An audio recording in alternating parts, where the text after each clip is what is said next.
Lo dijo en la primera hora. Ayer un poquito hice un abrebocas sobre algunas distorsiones y expliqué lo que dice la norma, porque hoy nos quejamos de las normas y en este país es un clásico, ¿no? Nos quejamos cuando no convienen o cuando nos afectan, pero no decimos nada o aplaudimos cuando afectan a los otros. Ya cuando a mí no me afectan, pero afectan a los otros, aplaudo, simplemente me quedo callado. Cuando me afectan, ahí sí protesto por las normas. Esta es una explicación respecto del reglamento, que a mi juicio incluye un paso completamente innecesario, que es esto del plazo de 10 días adicionales, que para la aceptación de la precandidatura me parece completamente innecesario aquello. Pero dice la norma. Sin embargo, está claro desde mi punto de vista que lamentablemente a la clase política poco o nada le interesa incorporar reformas profundas al sistema político de este país. Nos quejamos del mapa que tenemos hoy. 17 precandidatos, que yo les insisto y le doy por firmado, le apuesto a cualquiera. No serán 17, no serán 17, será un número inferior, pero no tan inferior, a no ser que haya sensibilidad de algunos que probablemente no tienen ningún tipo de posibilidad en el próximo proceso electoral. Será menos, pero no mucho menos. Y esto ha provocado comentarios, ha provocado críticas, ha provocado incluso desasosiego por parte de un segmento de la sociedad. En un país con tantas urgencias, tiene semejante cantidad de precandidatos a la presidencia. Pero el consultor Pedro Donoso, anteayer, escribe un hilo en su cuenta de X que me parece muy interesante para el debate, claro. Y él tratando de matizar, mi doctor Donoso dice, con el gran riesgo de que me cancelen, hago la pregunta. ¿Cuál es el indicador que determina que 17 binomios es mucho? ¿Por qué en el país tenemos la fijación de criticar un tema que es el menos importante de todos? Yo creo que Pedro nos allana el camino para, me parece, abordar el tema de fondo. Dice Pedro, se habla de que el principal problema de tener tantos candidatos es la fragmentación del voto, ¿ya? Y ya los vamos a demostrar con cifras que no hay tal fragmentación del voto. Pero lo que algunos denominan fragmentación del voto no necesariamente está ligado a la cantidad de candidatos. Por ejemplo, en las pasadas elecciones seccionales de Quito, 3 de 6 candidatos concentraron el 70% de los votos y en la última elección presidencial, 3 de 8 candidatos sumaron el 88% de los votos. El número de binomios no es el problema per se, sino una consecuencia de otro fenómeno que es el que realmente nos debe preocupar, dice Pedro. La falta de estructuras partidistas, y entonces viene la eterna discusión. ¿Cómo podemos construir verdaderas estructuras partidistas en el país sin que ello implique un alto costo económico que solo permita hacer política a quien lo puede financiar? Es más que llamativo que en un país con una profunda demagogia antipolítica, aquí supuestamente todas las encuestas dicen que la gente repudia a los políticos y repudia a la política. Regularmente a mí me suelen llegar los análisis de Antonio Ricaurte y Antonio tiene la tesis de que la gente odia a los políticos. Ya las nuevas generaciones ya no comulgan con ese político de saco y corbata que va a una tarima a dar un discurso, que hoy hay nuevas formas de hacer campañas y nuevas formas de comunicación. Entonces aquí hay un segmento importante de la sociedad mayoritario que repudia a los políticos y repudia a la política. Pero en este país que supuestamente repudia a los políticos y a la política, tenemos 260 organizaciones políticas. Esta cifra yo les he dado en varias ocasiones. Aquí tenemos partidos y movimientos nacionales, que es lo único que deberíamos tener aquí. Tenemos 16. Pero aquí tenemos movimientos provinciales, movimientos cantonales y hasta parroquiales. En algunas circunscripciones del Ecuador, hasta parroquiales. 260 organizaciones políticas. 180 más que en el 2002, pero 320 menos que en el 2009. Ese dato no lo tenía claro. Que dicho sea de paso, tampoco es el problema en sí mismo, pues siempre es mejor la diversidad que el bipartidismo. Tener que escoger entre un candidato de 78 y otro de 81 años, además siempre nos quejamos de que las organizaciones políticas no hacen nada, y cuando hacen lo que tienen que hacer, que es disputar el poder, tampoco estamos de acuerdo.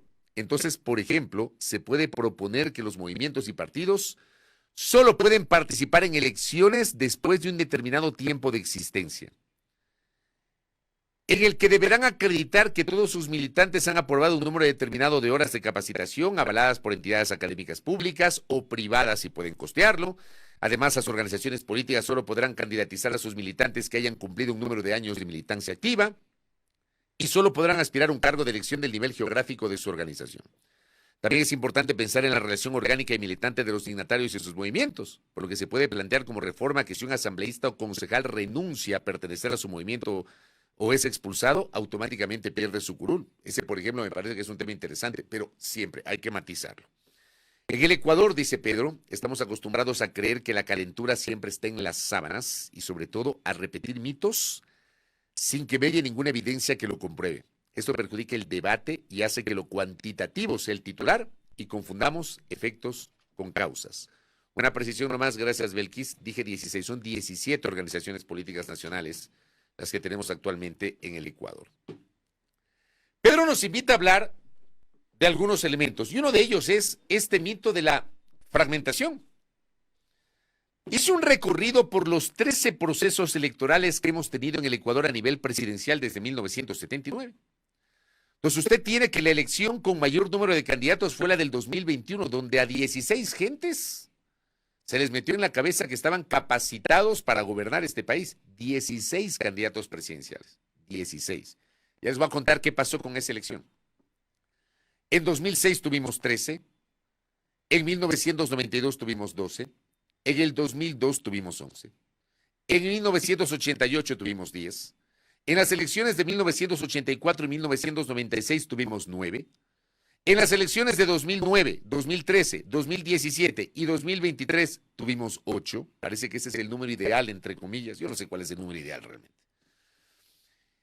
Y en 2 ocasiones, en las elecciones del 79 y del 98, tuvimos 6 candidatos presidenciales. Ahora, ¿cuál es el problema? Hablando justamente de este mito de la atomización. Uno, por ejemplo, se remonta a la elección del año 79. Donde tuvimos 6 candidatos. Yo soy los, a ojo de chícharo, ojo de buen cubero. Yo creo que un número ideal en este país de candidatos, pues no tengo ninguna base, simplemente porque se me ocurre.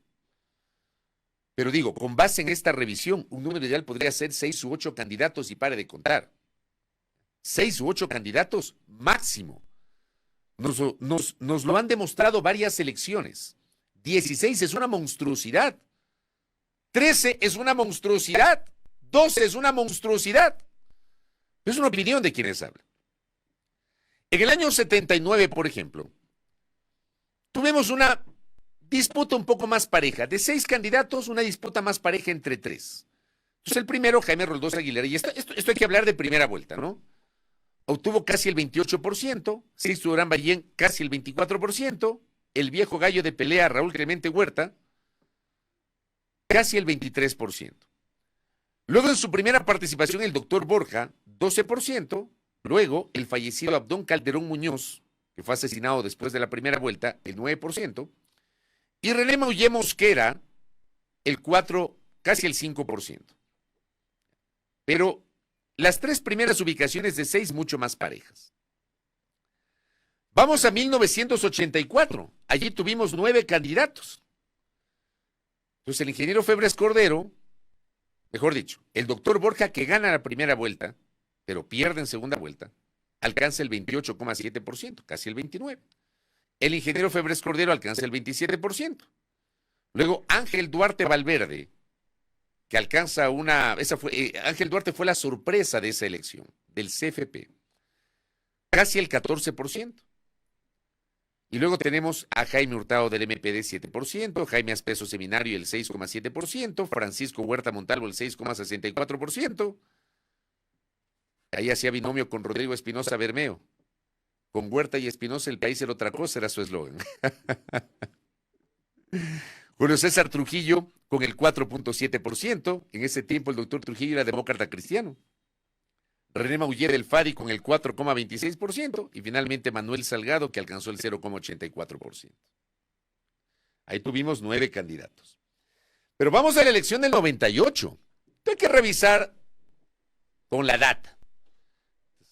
Me refiero con los datos, no con el portal ADAT.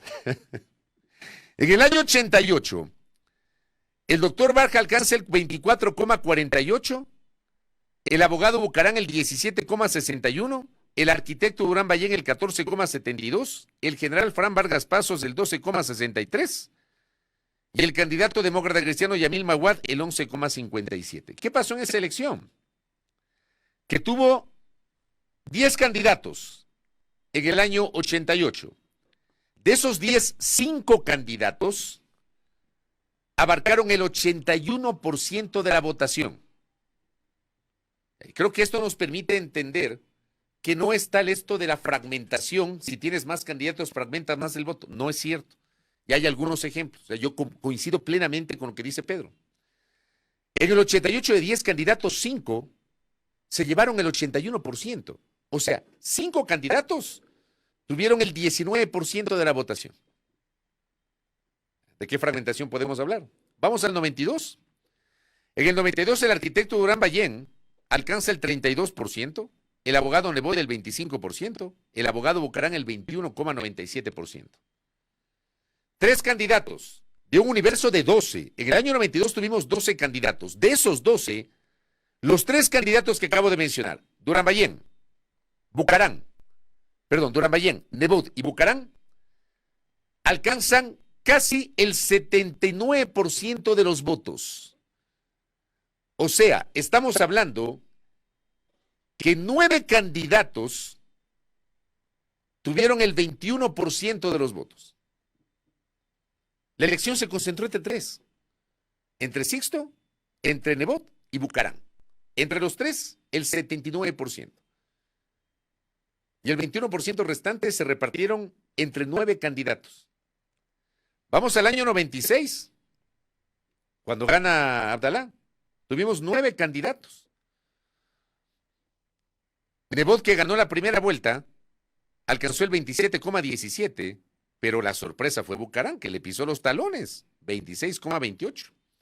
Luego tuvimos a la sorpresa de esa elección, Freddy Ehlers, de Pachacuti Nuevo País, la primera incursión política de Pachacuti en alianza con Nuevo País, esta organización que lideraba el Corcho Cordero. El 20,61%, y el negro Rodrigo Paz Delgado por la Democracia Cristiana con el 13,48%. Entonces, esta es la elección del 96. Ahí tuvimos 9 candidatos. Los 4 que acabo de mencionar, Nebot, Bucarán, Ehlers y Rodrigo Paz, el 87,5% de la votación. O sea, estamos hablando que el 12% restante de la votación se dividió entre 5 candidatos. El grueso, 88% entre 4 candidatos. Y el 12% restante entre 5 candidatos. Vamos a la elección del 98. Ahí tuvimos 6 candidatos. Ahí, por ejemplo, tuvimos a Maguad,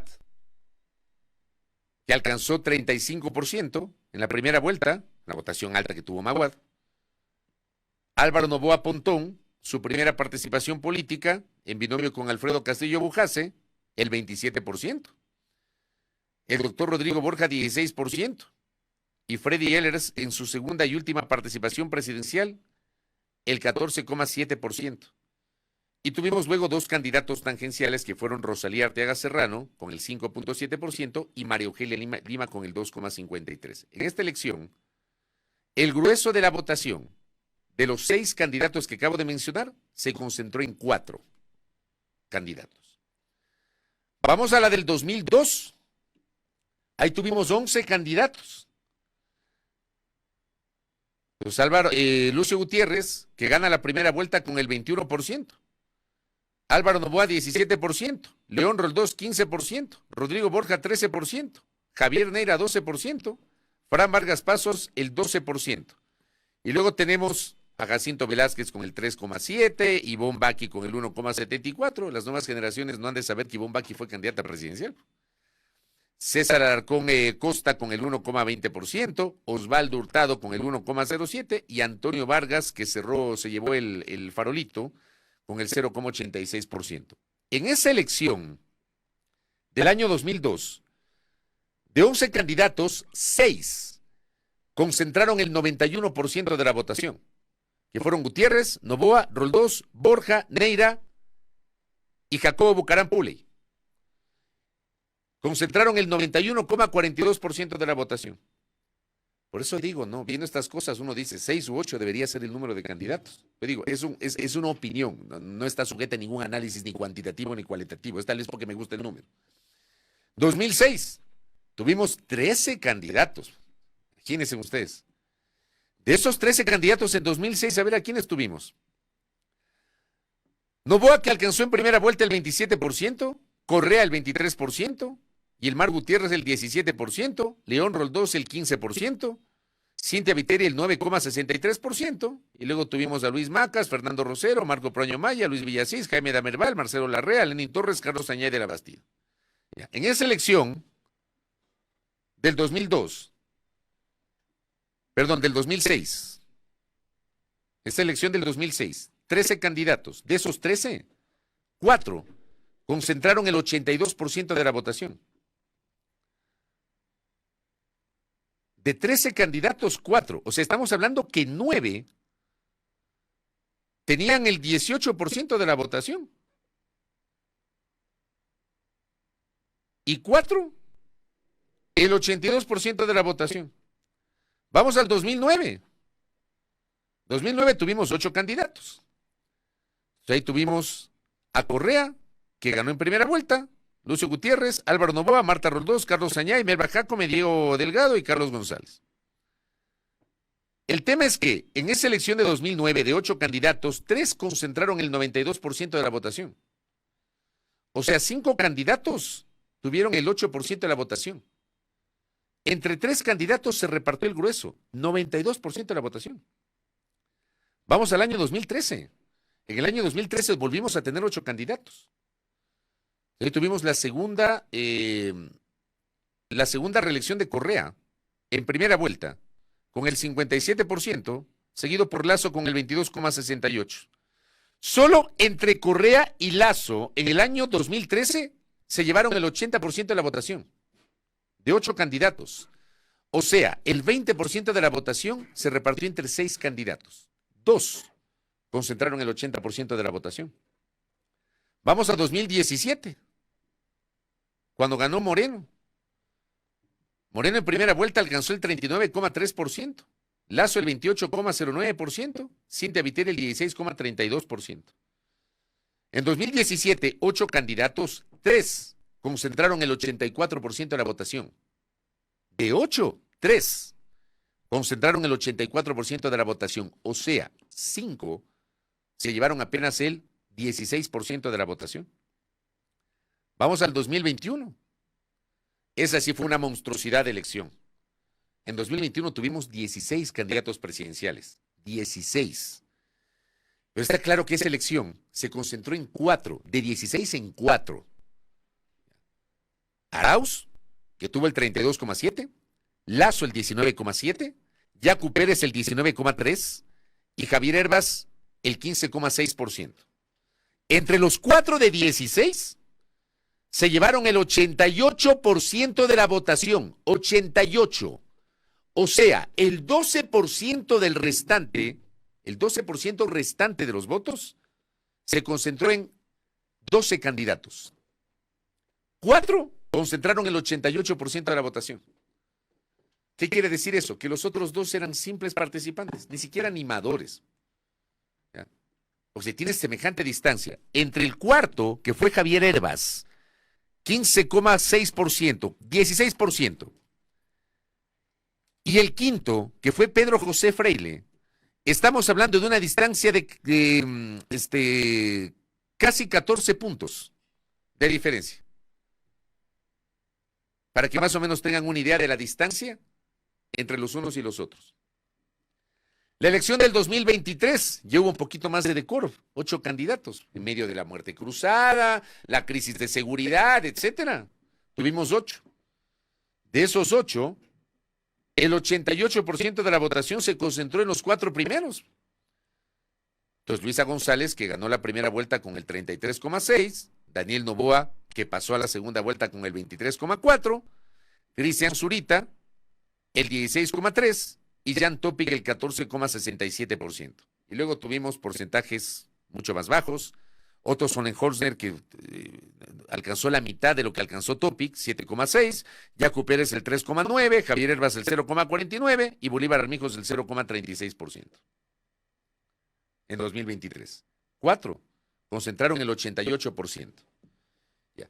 ¿Esto qué es lo que refleja? Y yo me he tomado el tiempo para presentarles porque me parece que cualquier comentario en torno a la cantidad y a este mito, y yo suscribo plenamente la postura de Pedro Donoso, es un mito esto de que la atomización, el problema no es la atomización, no hay tal atomización, porque el grueso de la votación se concentra en pocos candidatos. Lo de 2021 debió haber motivado una profunda reflexión sobre el sistema de partidos y sobre el sistema electoral. Tienes 16, pero de esos 16, 12 apenas alcanzan el 12% de la votación. Y el 88% se concentra en 4. Entonces es un problema no necesariamente de un parche, sino es un problema sistémico. Entonces no es que haya un número mágico. A mí me puede parecer, qué sé yo, el número ideal sea 6 u 8. Capaz que a Belkis le parece que mejor es 5. Capaz que a Roberto Carlos que él cree que es 10 porque le gusta el número. Creo que el problema no pasa por el número, el problema pasa por la calidad del sistema. El problema pasa porque en el Ecuador tenemos una proliferación de organizaciones políticas de papel. Yo vuelvo a decir otra vez, con todo respeto, perdónenme, pero yo creo que las cosas hay que decirlas. ¿Alguien tiene claridad sobre quién es la dirigencia del Movimiento Amigo? ¿Alguien sabe cuál es la militancia del Movimiento Reto? ¿Alguien conoce por qué hoy se llama Reto y por qué en 2021 se llamaba Juntos Podemos?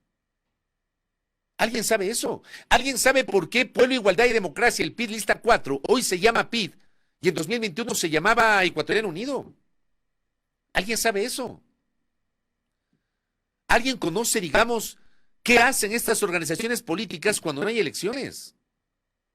¿Alguien sabe si tienen escuelas de capacitación, si tienen sedes en las provincias, si hacen actividad política por fuera de los procesos electorales, si forman cuadros, si tienen militancia? ¿Alguien sabe eso? Yo no lo sé. Como siempre digo, capaz que el ignorante soy yo. Pero uno sabe, por ejemplo, quién es la dirigencia de Revolución Ciudadana, quién es la militancia y la dirigencia de los socialcristianos, de Unidad Popular, hasta del Partido Avanza, que ha tenido dificultades y hoy entiendo que su dirigencia está siendo discutido por un segmento de la militancia. Pero medianamente uno sabe. Pero hay otros que uno no sabe de dónde aparecen. ¿Cómo así? Entonces hay un problema del sistema, que lamentablemente los políticos, vean, yo me he convencido que a los políticos de dientes para afuera se quejan, pero en el fondo no les interesa porque están muy cómodos con el sistema, con estos partidos de alquiler, pero no precisa ser candidato, no precisa ser adherente, no precisa ser afiliado para postularte por una organización política. Este remedio de democracia interna, las primarias, ¿qué primarias? ¿Qué primarias? Aquí creo que la única organización política que no tiene un liderazgo vertical se llama Pachacutic. El resto, perdónenme, a mí no me digan que en el Partido Social Cristiano, por ejemplo, no se escogen los candidatos con la venia de su máximo líder, el abogado Nebot, o en Revolución Ciudadana con la venia del expresidente Correa. ¿Es en serio? Pues pongámonos serios en el análisis. Algunos aportes acá. Le envío un abrazo a la doctora Carrión. Es complejo, no depende solo del marco legal ante cuestionamientos y fallas en el diseño del régimen electoral. Se ha reformado la ley electoral varias veces, lo cual es cierto. Por ejemplo, el sistema político se ha abierto por cuestionamientos al cacicazgo, caudillismo en los partidos. No olvidemos la incapacidad de la partidocracia de procesar las demandas ciudadanas. Por eso la gente repudia a los políticos. Se puede poner umbrales y requisitos legales más exigentes, pero no será la solución, aunque podrá incentivar algo. En este país, echa la ley, echa la trampa. El problema es de cultura política, una caracterizada por el personalismo, la tolerancia a la corrupción, el clientelismo y el autoritarismo. En un sistema de partidos no basta contar el número de partidos o movimientos, sino los partidos que cuentan. Estos últimos suelen estar entre 4 y 6 a nivel nacional, conforme en una revisión rápida. Simplemente eso es de googlear y revisar cuantitativamente las elecciones desde el 79 hasta el 2023. 13 elecciones presidenciales para más o menos tener una valoración de esto que dice Melania. Néstor Aguilera, en el estado actual de cosas, salvo la aparición de un liderazgo fuerte en el país que quiera cambiar las cosas ipso facto, ¿no cree que estamos condenados a que el actual sistema de partidos y movimientos se quede así? Yo creo que estamos condenados. ¿Por qué? Porque yo creo que a los políticos no les interesa cambiar las cosas. No deberíamos esperar que desde las organizaciones políticas se planteen reformas de este sistema, pues estas corren el riesgo de desaparecer. Sería un tiro el pie para ellas y no les convendría. Incluso se les puede acabar el, entre comillas, negocio, un puñado de dueños de partidos que solo sirven como vehículo para llegar al poder cada 2 años. Estos dueños sí viven del arriendo, para decirlo de forma coloquial. Personalmente me parece que está súper claro el diagnóstico y así lo evidenciamos en este caso, pero nadie le quiere poner el cascabel al gato. Vean, ¿cuántas veces todavía no se conecta el presidente del Consejo? Ya está conectado, ya vamos con Andrés Fantoni, ya cierro el comentario. Pensé que todavía no estaba conectado.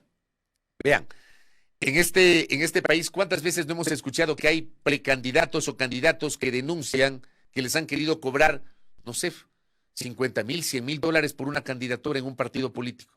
Aquí no pasa nada. No pasa absolutamente nada. ¿Se acuerdan ustedes cuando en 2021 incorporaron la modificación al método de asignación de escaños? Ahora resulta que hay algunos arrepentidos por la incorporación del método. No les gustaba de Hunt, porque no eran poder. Cuando llegaron a ser poder, pucha, el método de Webster nos perjudica, porque tampoco el método perfecto. Aquí se viven cambiando de métodos de asignación de escaños, ¿ah? Natasha Rojas dice, le envío un abrazo. Los candidatos al menos deben tener 2 años de militancia en los partidos políticos, si no son partidos de alquiler. Y los candidatos camiseteros. La Ville Paredes me dice, Robert Mitchell estudió este fenómeno en los partidos políticos y determinó que para ser un personaje relevante en la opinión pública se requieren 2 factores. 1, el partido al que pertenece el sujeto, es decir, la representación del partido en la sociedad que le asegura posicionamiento, y 2, la capacidad económica que tiene para gestionar tiempo libre que dedica a la política y cooptar espacios para sí mismos y sus seguidores. Nadie que trabaje 8 horas diarias tiene la capacidad de ser un representante político. El partidismo es un privilegio de la clase política. Gracias, estimada Vivi. El Andrés Reliche, 10 de los 17 candidatos a la presidencia del Ecuador parten por debajo del 1% de intención de voto. Más allá de que, yo creo que las encuestas son hoy una herramienta, pero no tenemos un mapa definitivo. Entonces hoy esa intención de voto creo que es irreal porque la carrera no ha comenzado, pero es interesante. No es tan descabellado esto. De los 17, solo 7 concentran el mayor número de la intención de voto. Carlos Páez Pérez, las nuevas generaciones tampoco se acuerdan que Baki fue estrellita de Navidad en la escuela. Reina del 40 en el barrio, hable serio, ingeniero. Mis deportes del colegio, candidata reina de las flores y las frutas, no porque no fue ambateña, representante de la Junta de Rego, etcétera. Le envío un abrazo, ¿ah? Patricio Valdivieso desde Loja también nos decía sobre el número de organizaciones políticas, la cantidad de organizaciones políticas que tenemos en el Ecuador. Bueno, un abrazo para todos. Cierro el comentario. Participación política de mujeres, pueblos y nacionalidades afroecuatorianas y montuias en el Ecuador parece que se han olvidado, dice Winnie Flores, a quien envío un abrazo también en los aportes. Ahí les dejo para el debate. Como siempre digo, la calentura no está en las sábanas. Ya lo tengo Andrés Fantoni conectado. Vamos con él tras la pausa. Vamos a hablar sobre las novedades del Consejo de Participación Ciudadana y Control Social que va a pasar con el concurso para Fiscal General del Estado. Primera plana. Todas las noticias, todas las voces.